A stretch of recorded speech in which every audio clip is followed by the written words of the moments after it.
Chairman of People's Association, mayors, distinguished guests, ladies and gentlemen. I'm delighted to join you this afternoon again for the Mayor's swearing-in ceremony. I'd like to congratulate Dr. Amy Call, Dr. Teo Ho Pin and Mr. Teo Salak on their reappointments. And I'd like to thank Mr. Zainuddin Noordin and Mr. Matthias Yao for having served as mayor and for their leadership and many contributions. They've taken care of their residents well. They've introduced many effective programs, served a wide range of different needs, and left big shoes to fill. I'd also like to welcome Dr. Maliki as Mayor for Southeast District, Mr. Sam Tan as Mayor for Central Singapore District. It's been 14 years since we first launched the CDCs, and progressively, as we've acquired experience operating in these community development councils, they've taken on wider roles, done more, especially taking charge of social assistance schemes, supporting poor families, providing tuition to needy children, befriending and helping vulnerable elderly Singaporeans, retraining workers, prepare for new jobs, holding job fairs. So, quietly in the background, the CDCs have been doing important work, providing social support to groups in our society who otherwise would be left behind. There are two important reasons why the CDCs have worked well. Firstly, they're close to the ground, closer than the ministries, because they're flying over the CDCs covering different parts of Singapore. Therefore, the outreach is better, so they have a more intimate understanding of the needs of their residents, and are more able to direct their resources to those who need these resources the most. Secondly, and very importantly, the CDCs are not alone.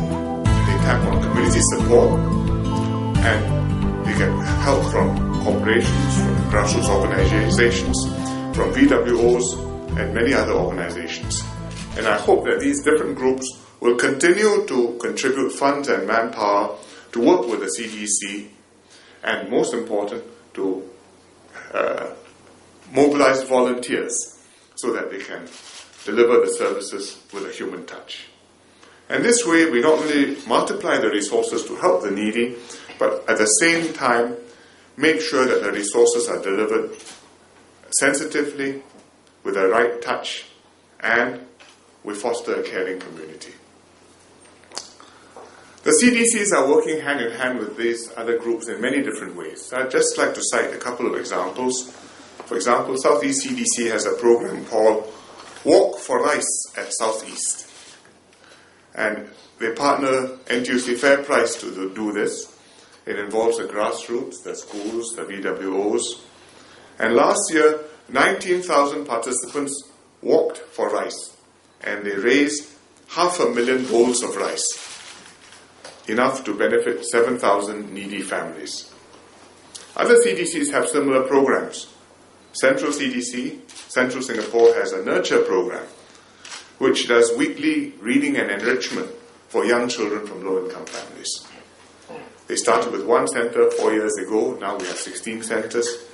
We get funding support from companies like Credit Suisse and StarHub.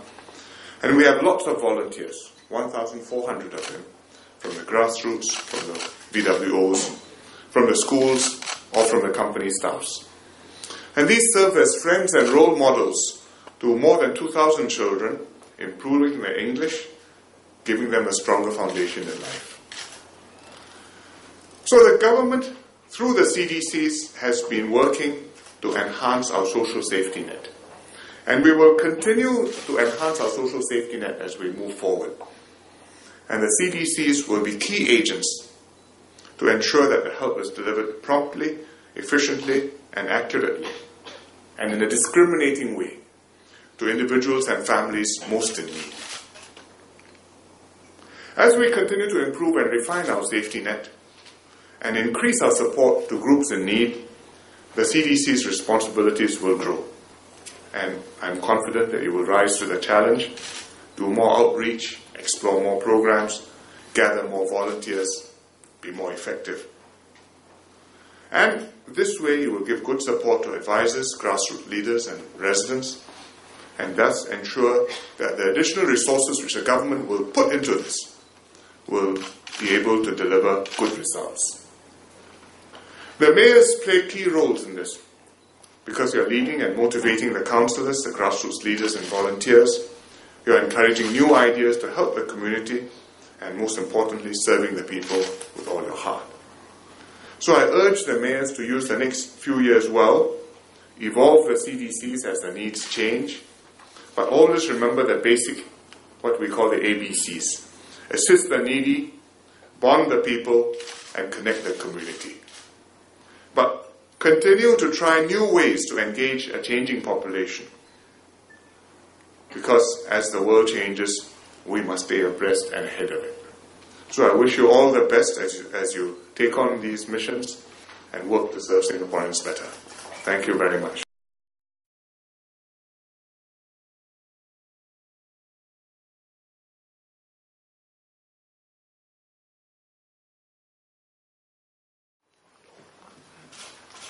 I, Amy Collins-Swan, having been designated as the Mayor of the Southwest District, do solemnly swear that I will faithfully discharge my duties without fear or favour, affection or ill will, to the best of my ability, and will faithfully endeavour to be a good mayor. So help me God. Prime Minister and Mayor Khaw will now sign the oath.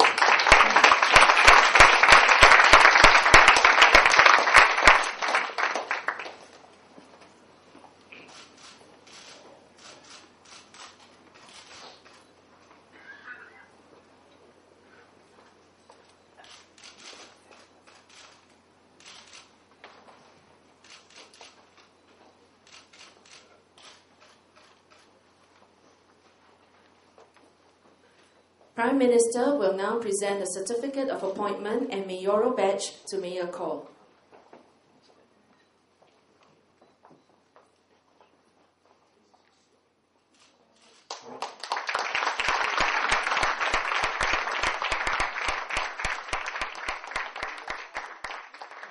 Thank you, Mayor Khaw.